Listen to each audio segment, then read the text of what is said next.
रात के 2 बजे जब पूरी दुनिया एक गहरी और सुरक्षित नींद में होती है, तब एक घर के बंद दरवाजों के पीछे एक खौफनाक साजिश रची जा रही थी। एक ऐसा घर जहां रिश्तों की अहमियत और पवित्रता दम तोड़ चुकी थी। एक बहन जिसके ठीक सामने उसका अपना सगा भाई मौत से जूझ रहा था, तड़प रहा था, लेकिन उस बहन की आंखों में आंसू की एक बूंद तक नहीं थी। उसे कोई पछतावा नहीं था, उसके मुंह से कोई चीख नहीं निकली। वह बस एक ठंडे दिमाग से इस बात का इंतजार कर रही थी कि कब उसका भाई हमेशा के लिए खामोश हो जाए। यह किसी मनगढ़ंत कहानी का हिस्सा नहीं है। यह एक ऐसी खौफनाक और सच्ची घटना है जो आपकी रातों की नींद उड़ा देगी और आपको यह सोचने पर मजबूर कर देगी कि जिस खून के रिश्तों पर हम आंखें बंद करके भरोसा करते हैं, जब वही हमारी जान का दुश्मन बन जाए तो इंसान आखिर कहां जाए, किसके पास जाए। यह दिल दहला देने वाली घटना उत्तर प्रदेश के मैनपुरी जिले की है, जहां 7 अप्रैल 2026 की आधी रात को एक बहन ने अपने ही भाई को मौत के घाट उतार दिया। इस घटना ने समाज और इंसानी सोच के स्तर पर हर किसी को अंदर तक झकझोर कर रख दिया और यह सोचने पर मजबूर कर दिया कि अपराध कभी भी अचानक या हवा में पैदा नहीं होते, वे हमेशा हमारे आसपास के माहौल और सामाजिक हालत में ही जन्म लेते हैं। मैनपुरी के इस हत्याकांड को समझने के लिए हमें वहां के हालात को समझना होगा, जिसने इस जुर्म के लिए एक पूरी तरह से खुला मौका या आसान रास्ता तय किया। मैनपुरी जिले के कुसुमरा थाना इलाके में एक गांव आता है नगलताल। इसी गांव में पूजा दुबे नाम की महिला अपनी ससुराल में रह रही थी, लेकिन इस घर की 4 दीवारी के भीतर एक बड़ी अजीब बात थी। पूजा के पति कंप्यूटर और आईटी क्षेत्र में काम करते हैं और अपनी नौकरी की वजह से घर से बहुत दूर महाराष्ट्र के पुणे शहर में रहते हैं। पति का लंबे समय तक घर से बाहर रहना पैसों के हिसाब से भले ही परिवार के लिए अच्छा रहा हो, लेकिन जुर्म के नजरिए से देखें तो इसने घर में एक भयानक खालीपन या सूनापन पैदा कर दिया था। घर में किसी की रोक टोक या निगरानी बिल्कुल नहीं थी। आज के समय में नौकरी के लिए घर से दूर जाने के इस चलन ने परिवार और समाज के उस डर को हमेशा के लिए खत्म कर दिया है जो लोगों को गलत काम करने से रोकता है। इसी रोक टोक की कमी और घर के सूनेपन का फायदा उठाते हुए पूजा दुबे ने एक ऐसा रास्ता चुना जो सीधे बर्बादी की तरफ जा रहा था। पूजा दुबे ने पास के ही गांव नगल भूपति के रहने वाले जितेंद्र, जिसे जीतू सिसोदिया के नाम से भी जाना जाता है, उसके साथ उसने गलत संबंध बना लिए। क्योंकि दोनों गांव एक दूसरे के बहुत करीब है और इसी नजदीकी ने इस छिप कर बनाए गए रिश्ते को बिना किसी रुकावट के फलने और फूलने का मौका दे दिया। यह कोई 2-4 दिन का खिंचाव या प्यार नहीं था। पुलिस की जांच में यह बात सामने आई कि यह गलत रिश्ता पिछले 2 सालों से, अर्थात यूं कहें कि पति पुणे में था और इधर घर में एक नाजायज रिश्ते का जन्म सालों से बिना किसी डर के चला आ रहा था। 2 साल का लंबा समय, यह समय इस बात का सबूत है कि पूजा और जितेंद्र के बीच दिमाग और जज्बातों का एक ऐसा गहरा रिश्ता बन चुका था जिसने उन्हें सही और गलत की पहचान से बहुत दूर कर दिया। वो दिमागी तौर पर एक ऐसी हालात में पहुंच चुके थे जहां अपने इस राज को दुनिया से छिपाने के लिए वे किसी भी हद तक गुजरने को तैयार थे। अपराध को समझने वाले वैज्ञानिक कहते हैं कि कोई भी जुर्म तब होता है जब 3 चीजें एक ही समय और एक ही जगह पर मिल जाती है। पहला, जुर्म करने का इरादा रखने वाला इंसान। दूसरा, जुर्म का एक आसान और शिकार। और तीसरा, उस शिकार को बचाने वाले किसी भी इंसान का बहाना होना। 7 अप्रैल 2026 मंगलवार की वो मनहूस रात कुसुमरा के उस घर में इन तीनों चीजों का बहुत ही खतरनाक तरीके से आमना सामना होने वाला था। शिकार बने करण मिश्रा, जो असल में फर्रुखाबाद जिले के करथिया गांव के रहने वाले थे, अपनी बहन पूजा को उसकी ससुराल नगला ताला छोड़ने के लिए मैनपुरी आए हुए थे। यह भारतीय परिवार का एक बहुत ही सुंदर और आम रिवाज है, जहां एक भाई अपनी बहन की सुरक्षा के लिए उसके साथ सफर करता है। बहन को सुरक्षित उसके घर छोड़ने के बाद करण ने रात भर वहीं रुकने का फैसला किया। लंबे सफर के बाद आराम करने के लिए रुकना एक बहुत ही आम बात थी, लेकिन किस्मत का खेल देखिए। जिस बहन की सुरक्षा पक्की करने के लिए करण ने इतना लंबा सफर तय किया, वह यह नहीं जान रहा था कि वह अपनी मौत के घर में कदम रख चुका है। दूसरी तरफ अपने 2 साल पुराने रिश्ते और रात के अंधेरे में छिपकर मिलने की आदत के चलते जितेंद्र आधी रात के वक्त लगभग 12 से 1 बजे के बीच अपनी प्रेमिका पूजा से मिलने के लिए उसके घर पहुंच गया। पूजा के पति का घर पर न होना वह वजह थी जिसने जितेंद्र को बिना किसी डर के पूजा के घर में घुसने की हिम्मत दी थी। लेकिन उस रात घर में रोज की तरह सन्नाटा नहीं था। उस रात घर में करण के रूप में एक बचाने वाला इंसान भी मौजूद था। करण का वहां होना जितेंद्र और पूजा के काले राज के लिए एक सीधा और सबसे बड़ा खतरा था। असली बवाल तब शुरू हुआ जब रात के अंधेरे में करण की अचानक नींद टूट गई। उसने अपनी सगी बहन पूजा को जितेंद्र के साथ एक बहुत ही गलत और शर्मनाक हालत में रंगे हाथों पकड़ लिया। यह वह पल था जिसने उस घर की पूरी कहानी को एक सेकेंड में बदल कर रख दिया।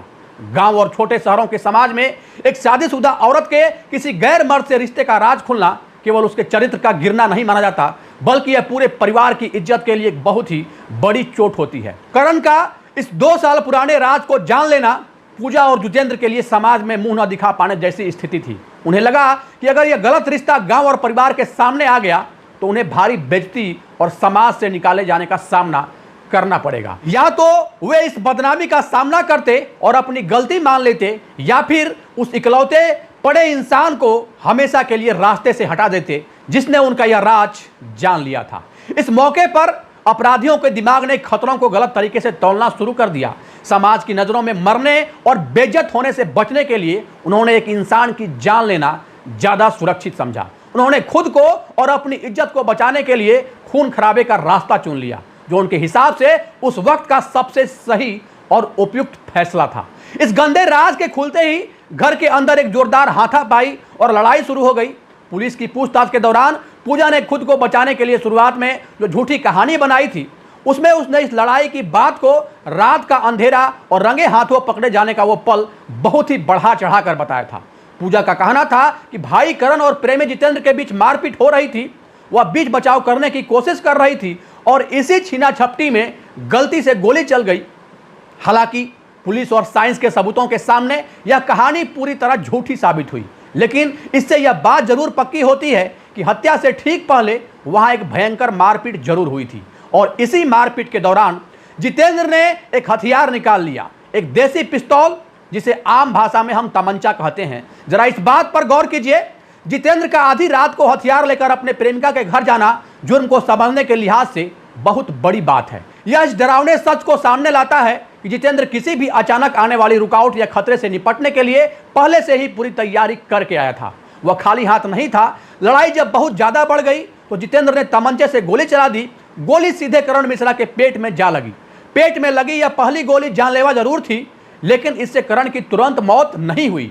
इसने करण को बुरी तरह घायल कर दिया और इस हालत में पहुंचा दिया कि वह पलटवार ना कर सके। फर्श पर खून फैलने लगा।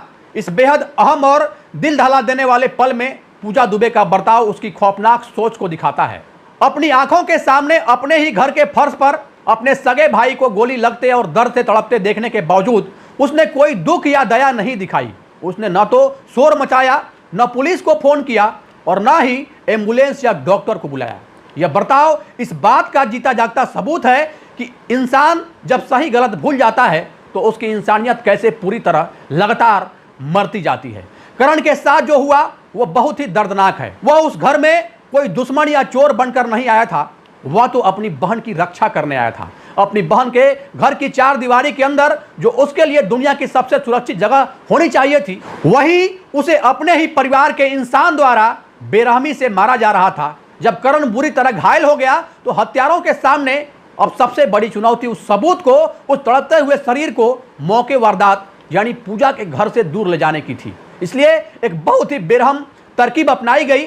जितेंद्र ने करण मिश्रा की ही मोटरसाइकिल का इस्तेमाल किया। उसे ले जाने के लिए खून से लथपथ करण को उसी की मोटरसाइकिल पर लाद कर जितेंद्र रात के घने अंधेरे का फायदा उठाते हुए घर से कुछ दूरी पर मौजूद झाड़ियों वाले एक सुनसान इलाके की तरफ निकल पड़ा। लाश को वहां से हटाने के पीछे उनके 2 बड़े मकसद थे। पहला, घर से गायब करके वे पुलिस की सीधी नजर और शक से बचना चाहते थे, और दूसरा, वो चाहते थे कि लाश मिलने में ज्यादा से ज्यादा देरी हो ताकि उन्हें वहां से भागने और खून के धब्बे और सबूत मिटाने का काफी समय मिल जाए।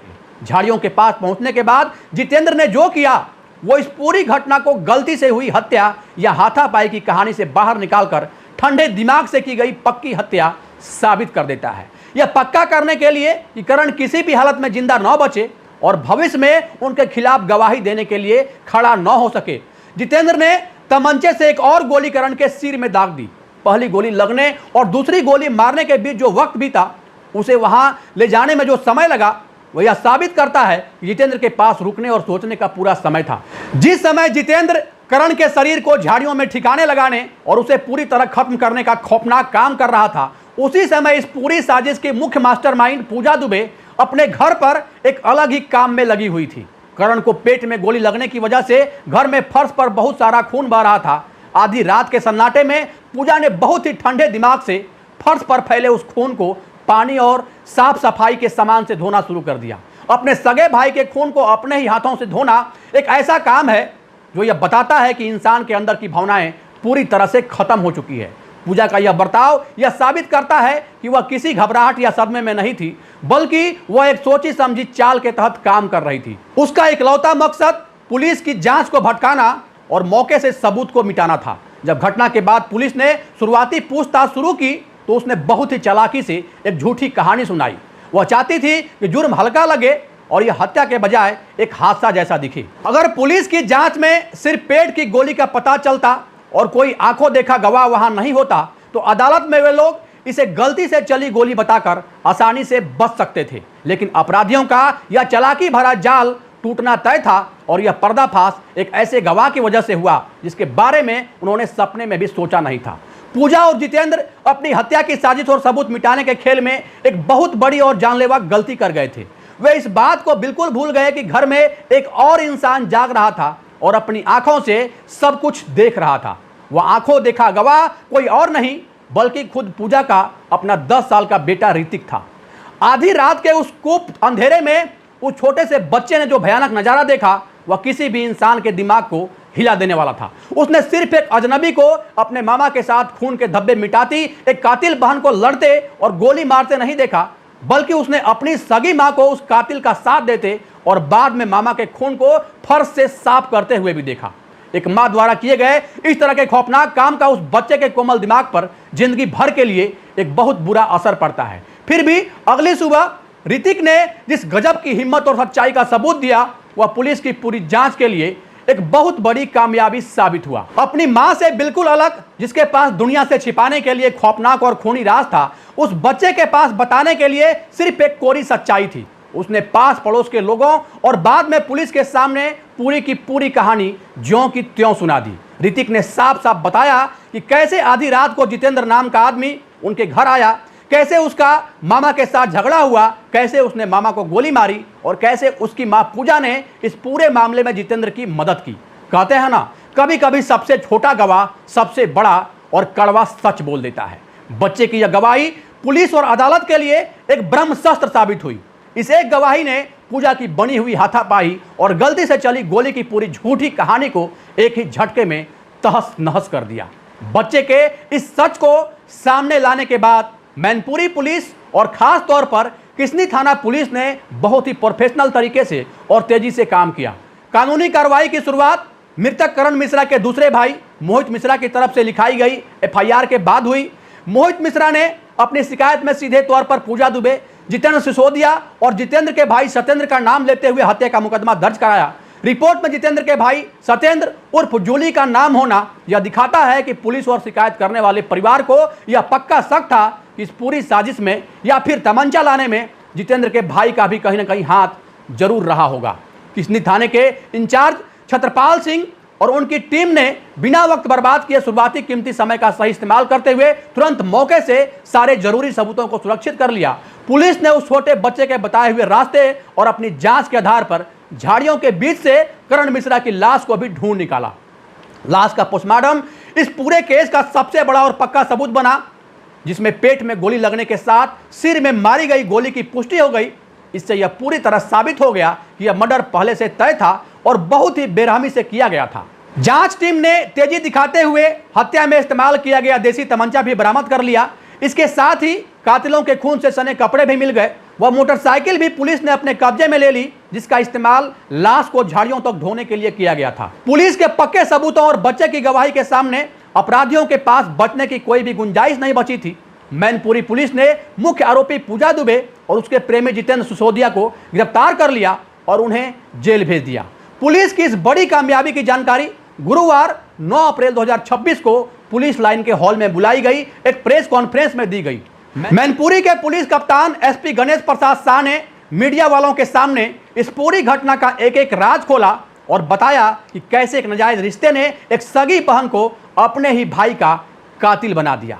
एसपी साहब ने इस उलझे हुए केस को इतनी जल्दी सुलझाने के लिए किसनी थाना इंचार्ज और उनकी पूरी टीम की सबके सामने तारीफ की। कानून की नज़र से देखें तो यह केस सिर्फ एक हत्या का नहीं है, बल्कि यह एक सोची समझी साजिश, धोखेबाजी और सबूतों को मिटाने का एक बहुत ही उलझा हुआ जाल है। जितेंद्र पर सीधे तौर पर हत्या करने और गैर कानूनी हथियार तमंचा इस्तेमाल करने के लिए आरोप लगे हैं। वहीं पूजा दुबे पर कानून की धारा 34 और 120 बी के तहत हत्या की साजिश रचने और जुर्म में बराबर का साथ देने के गंभीर आरोप हैं। इसके साथ ही सबूत मिटाने की धारा 201 के तहत भी उन पर गंभीर मुकदमा दर्ज किया गया है। मैनपुरी जिले के कुसुमरा थाना इलाके में हुआ यह भाई की हत्या का मामला कोई आम जुर्म नहीं है। यह हमारे समाज में गिरते हुए रिश्ते, धोखे और समाज की बदनामी के डर से होने वाली खौफनाक हिंसा का एक जीता जागता उदाहरण है। यह केस साफ दिखाता है कि कैसे सालों से चल रहे गलत रिश्ते को बचाने की घबराहट एक बहन को अपने ही सगे भाई की हत्या की साजिश रचने पर मजबूर कर सकती है। यह पूरा कांड हमारे कानून और समाज को समझने वालों के लिए खतरे की एक बहुत बड़ी घंटी है। यह दिखाता है कि जब परिवारों के टूटने का सिलसिला शुरू होता है और इंसान अपनी हदों को पार कर जाता है, तो समाज में अपनी झूठी इज्जत बचाने के लिए अपनाए गए तरीके उस बेइज्जती से भी कहीं ज़्यादा खौफनाक और बर्बादी लाने वाले हो सकते हैं, जिसे बचने की वे कोशिश कर रहे होते हैं। मजबूत सबूतों और एक मासूम बच्चे की आंखों देखी गवाही के आधार पर यह केस अब अदालत में एक बहुत ही सख्त और बड़ी सजा की तरफ बढ़ रहा है। लेकिन जो सवाल यह घटना हमारे समाज के मुंह पर छोड़ गई है, उसका जवाब शायद दुनिया की किसी अदालत के पास नहीं है। अंत में बस एक ही सवाल जहन में बार बार गूंजता है, जब एक घर ही की सुरक्षित चारदीवारी के अंदर एक बहन की आंखों के ठीक सामने उसका प्रेमी उसके सगे भाई को गोलियों से भून दे और वह बहन अपने हाथों से उस खून को साफ करे, तो इंसान आखिर भरोसा किस पर करे? जब खून के रिश्ते ही जान के सबसे बड़े दुश्मन बन जाएं, तो सुरक्षा की उम्मीद किससे की जाए? इंसानी दिमाग कितनी गहराई तक गिर सकता है और कितना खौफनाक हो सकता है, यह हम और आप कभी पूरी तरह समझ ही नहीं सकते।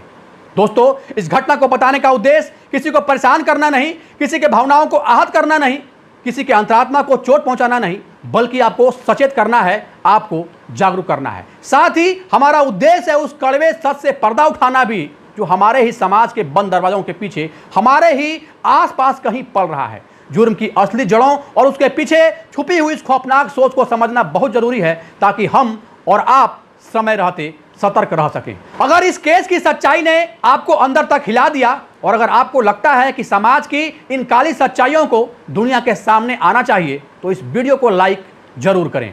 आपका एक लाइक सच को और भी ज्यादा लोगों तक पहुंचाने में हमारी मदद करेगा। और अगर आप भी जुर्म, न्याय और इंसानी दिमाग के इस उलझे हुए रहस्यों को गहराई से समझना चाहते हैं, तो हमारे चैनल जनतक न्यूज को सब्सक्राइब जरूर करें और हाँ, घंटी वाले बेल आइकन को जरूर दबाएं, ताकि जब अगली बार हम कोई और ऐसी ही खौफनाक सच लेकर आएं, तो सबसे पहले वे आप तक पहुंचे। नीचे कमेंट बॉक्स में हमें अपनी राय जरूर बताएं।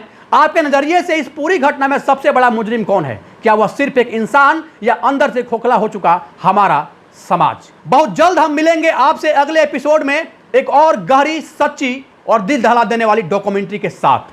तब तक के लिए अपनी आंखें हमेशा खुली रखें, सावधान रहें, सुरक्षित रहें। जय हिंद, जय भारत।